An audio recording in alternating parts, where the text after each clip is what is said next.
I think to make a comparison between Madrid and Paris in that respect, that the sentiment for Madrid is more positive than it is for Paris, that I think is a very surprising statement, in particular if you really look at the real figures being realized. You already showed some figures for the first quarter. We had in Ile-de-France over 2 billion of investment. Just as a reminder, this is corresponds to the aggregate figure for Berlin, for Frankfurt and Munich.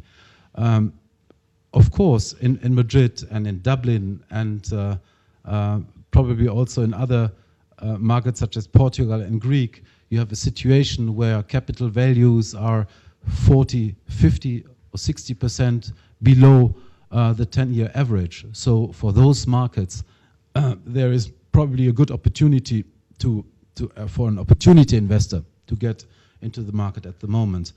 But Paris is very different in terms of the nature of investors. In Paris you have insurance companies, pension funds, Middle East investors, sovereign funds. You don't have this crazy Italian or Irish individuals investors any longer that you saw in 2007 or 8. You have very serious long-term oriented investors that they don't look for the moon, they don't look for 20 or 25%, they look for and they bring their investment into a long-term perspective.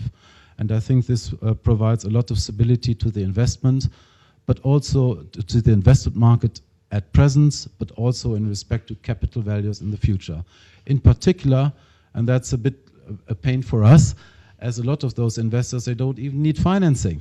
So they pay it out of equity, or they look very low leverage, which provides the biggest competition for us bankers at the moment.